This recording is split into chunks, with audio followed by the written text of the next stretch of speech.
السلام علیکم عزیز طلباء و طالبات۔ آج کے اس لیکچر میں ہم سال اول یعنی فرسٹ ایئر کے اردو پیپر میں حصہ تشریح کی طرف آئیں گے۔ سوال نمبر آپ کا پیپر میں دو اشعار کی تشریح میں دو حصے بچوں ہوتے ہیں، ایک حصے کا نام حصہ نظم اور دوسرے حصے کا نام حصہ غزل ہوتا ہے۔ دوسرے حصے کا نام حصہ غزل ہے۔ تو بچوں ہم پریزنٹیشن کی طرف آئیں گے اور ساتھ غزل کی طرف آئیں گے۔ تشریح کیسے کریں گے، کس انداز میں کر سکتے ہیں اور کس طرح اس کو تھوڑی پھیلا سکتے ہیں تشریح کو، اور اس میں کن کن چیزوں کا خیال رکھنا ہے اور عبارت کی تشریح کس انداز میں کرنی ہے بچوں۔ حصہ نشائی سب سے پہلے بچہ اوپر لکھیں اگر آپ پہلا سوال یہ لکھنا چاہتے ہیں۔ سوال نمبر آ گیا، ہاں حصہ نظم آ گیا۔ اس کے بعد ہم نظم میں جو دو اشعار آتے ہیں، اب ہونا یہ ہے کہ دو نظموں میں سے دو دو اشعار آئیں گے، کوئی کوئی ایک جوڑا آپ نے دو اشعار والا شروع کرنا ہے۔ آپ نے کیا کیا بچوں، پہلے مصرے کے دو تین لفظ لکھے، اس کے بعد یہاں تین چار ڈاٹ، دوسرے مصرے کے، تیسرے مصرے کے، چوتھے مصرے کے یعنی دوسرے شعر کے دوسرے مصرے کے آپ نے کیا کیا، تین چار لفظ حرف یہاں پہ ڈاٹ لگا دیا۔ آپ نے کیا کیا، چار کے چار مصروں کے آپ نے ہنٹ دے دیا اس انداز میں کہ یہ والے شعر ہیں۔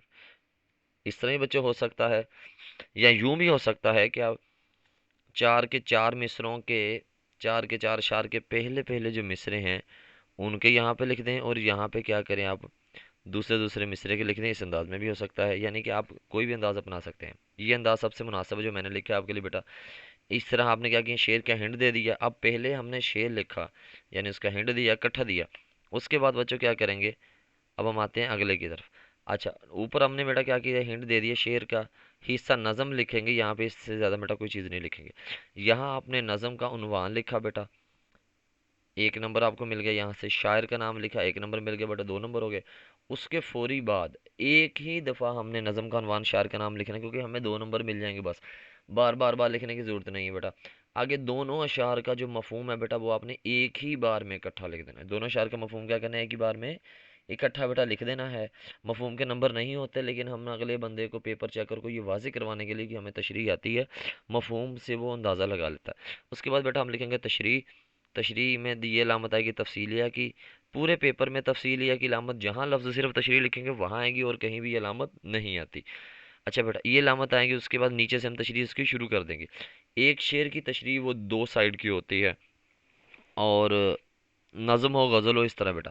اچھا اب نظم میں تو شعر آتے ہیں ایک ہی نظم میں سے، غزل میں آتے ہیں ایک ہی غزل میں سے۔ نظم کے مفہوم چونکہ بچوں ملتے ہوتے ہیں اور موضوع ملتا ہوتا ہے، ہم نے کیا کیا، شعر نمبر ایک کی تشریح یہاں لکھیں گے، شعر نمبر ایک کی تشریح جہاں بیٹا ہم نے شعر نمبر دو شروع کرنا ہے وہاں پہ دو لکھ دیں بے شک، یا شعر نمبر دو کی تشریح لکھ دیں، کوئی مسئلہ نہیں ہے۔ اگر آپ اکٹھی کرنا چاہتے ہیں تو جو میں نے طریقہ بتایا یہ بھی مناسب اور درست ہے، اور ایک طریقہ اور آپ اپنا سکتے ہیں اگر اپنانا چاہتے ہیں تو۔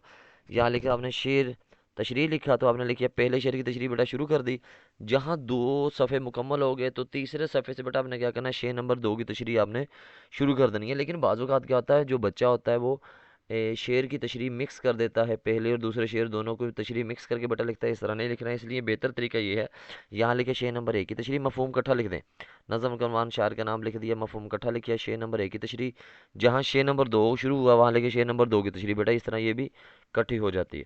اچھا اس کے بعد بیٹا کیا کیا، اس شعر کی تشریح میں جو بیٹا آپ نے حوالے لکھنے ہیں اس کا انداز کیا ہے۔ اگر آپ نے ایک مصرع لکھنا ہے اور وہ مصرے میں لفظ کم ہے تو آپ نے کیا کیا میرا بیٹا، مصرع لکھا شروع میں آئین لکھ دیا۔ اگر مصرے میں لفظ زیادہ ہیں تو لائن کے شروع سے آپ لکھیں بیٹا، کیا کریں اس طرح ایک ہی مصرے میں۔ اگر آپ سے دو لائنوں میں اتنا بڑا مصرع لکھا جاتا ہے تو آپ دو لائنوں میں لکھ لیں۔ اگر مکمل شعر کرنا ہے اتنا بڑا تو آپ چار لائنوں میں، پہلا مصرع دو لائنوں میں، اگلا مصرع جیسے مثال کے طور پر فرض کیا یہ کیا، اب یہ دو لائنوں میں ہو گیا، اس کا دوسرا اور دوسرا مصرع بیٹا کیا کریں گے، وہ بھی ہم دو لائنوں میں کریں گے۔ اچھا اگر شعر چھوٹا ہے تو بیٹا وہ درمیان میں، اگر شعر بڑا ہے تو وہ تھوڑا شروع سے شروع کر لیں تاکہ ایک ہی لائن میں بچوں مصرع آ جائے۔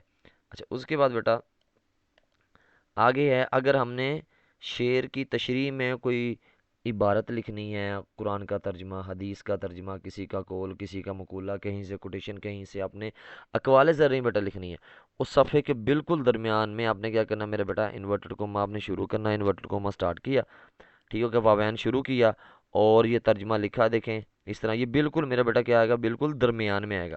بچے اکثر کیا کرتے ہیں، یہاں سے لائن شروع کرتے ہیں اور اس کو ترجمہ کیا اس طرح وہ مکمل کر دے، جس طرح یہ فرض کیا یہ لفظ لکھے ہوئے اس طرح بیٹا مکمل ترجمہ نہیں لکھیں گے، بلکہ کیا کریں گے، مکمل ترجمے سے مراد پوری لائن میں ترجمہ نہیں لکھیں گے، بلکہ بالکل صفحے کے درمیان میں بیٹا ہم یہ حوالہ دیں گے. یہ شعر کی علامت ہے بچوں، یہ مصرے کی علامت ہے، اور یہ جو واوین ہے انورٹڈ کوما بیٹا یہ آپ کے مصرے کی اس کی عبارت کی علامت ہے اگر آپ اصل لیتے ہیں. اچھا، جہاں پہ انورٹڈ کوما کلوز کرنا ہے تو وہاں پہ اس سے پہلے بیٹا ختمہ آئے گا، آپ کا فل سٹاپ آئے گا. اچھا بچوں، اب نظم کے لیے ہمارے پاس جو اہم اہم اشعار ہیں، اہم اہم چیزیں بیٹا وہ ہم دیکھتے ہیں کون کون سی ہیں، کہ جہاں سے ہم حصہ نظم ہے بیٹا. حصہ نظم میں ہمارے پاس جو اس سال کے لیے اہم ہے وہ حمد ہے بیٹا، اس کے یہ 3 شعر بھی اہم ہے، باقی بھی دیکھیں اس کے بیٹا یہ 3 شعر بھی اہم ہے، لیکن اس کے ساتھ کیا کریں باقی اشعار بھی. اچھا، اس کے بعد بیٹا آپ کی نعت بڑی اہم ہے. نعت میں یہ آپ کے لیے میرا بیٹا 4 شعر میں نے کیا کیا لکھے ہوئے ہیں، یہ لازمی کریں، باقی بھی کریں لیکن ان کو آپ لازمی دہرائیں. اس کے بعد آپ کی نظم ہے وادی لولا بیٹا، اس کے یہ 3 شعر اہم ہیں لیکن اس کے ساتھ باقی بھی اشعار کریں. اس کے بعد آپ کی نظم خلاص ہے بیٹا، اس میں یہ 2 شعر بہت اہم ہیں، یہ آپ ہر صورت میں کریں. امید ہے کہ نظم کے اس حصے میں سے انشاءاللہ بورڈ میں آ جائے گا. اس کے بعد آپ کے آگے میرا بیٹا حصہ غزل آ گیا. حصہ غزل کی ہم پریزنٹیشن کی طرف آتے ہیں بیٹا. حصہ غزل میں آپ سے لکھیں سوال نمبر 2 حصہ غزل. یہاں پہ بے لکھنا چاہتے ہیں تو لکھ لیں، نہیں اگر لکھنا چاہتے ہیں تو بیٹا کوئی مسئلہ نہیں ہے، ٹھیک ہے. اچھا، لکھ بھی دیں گے تو کوئی پابندی نہیں ہے، اس میں کوئی مذائقہ نہیں ہے. یہاں بیٹا کیا کیا، پہلے شعر ایک ہی غزل میں سے بیٹا 3 شعر آئیں گے. پہلے شعر کا آپ نے ہنٹ دیا، اس کے بعد کیا کیا، ہنٹ دینے کے بعد شاعر کا نام. ایک ہی غزل میں سے 3 شعر آئیں گے میرا بیٹا، ایک ہی بار شاعر کا نام لکھیں گے، دوسرے تیسرے شعر کے ساتھ ہم نہیں لکھیں گے. جس شعر کو غرور ہے آج تاج وری کا، جس شعر کو غرور لکھا میرا بیٹا آگے کیا کیا، دو دو تین تین آپ نے ڈوڑ لگائے، پھر ڈوڑ لگائے، پھر شعر کے آخری لفظ لکھے، پھر مفہوم تشریح لکھا، شاعر کا نام، مفہوم، تشریح، پھر کیا کیا تشریح شروع کر لی میرا بیٹا.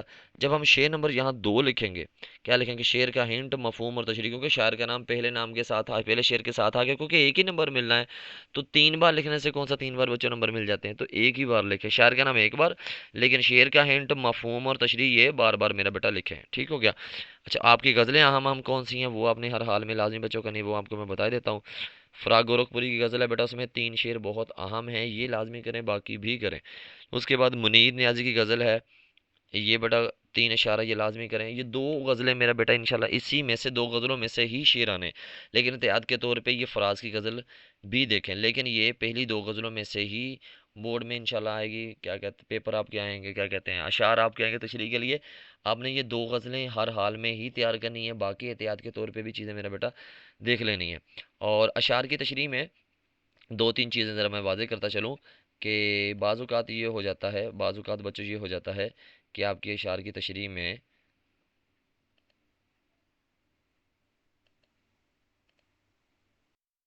جی بچوں فراق گورکھپوری کی غزل ہے، پہلی سر میں سودا بھی نہیں، دل میں تمنا بھی نہیں، لیکن اس طر کے تعلق کا بھروسہ بھی نہیں. اچھا، یہ سارے کے سارے غزل بیٹا جو غزل ہے یہ عشقیہ مضامین پر ہے، یہ محبوب سے بے وفائی، بے رخی اس پر ہے، اور اس میں کوئی بھی اصلاحی موضوع نہیں ہے. اس میں ساری کی ساری محبوب کی بے وفائی، اس سے محبت، اس سے تنگ آ جانا، بیزار ہو جانا بیٹا، ان موضوعات پہ یہ کیا ہیں، اشعار ہیں.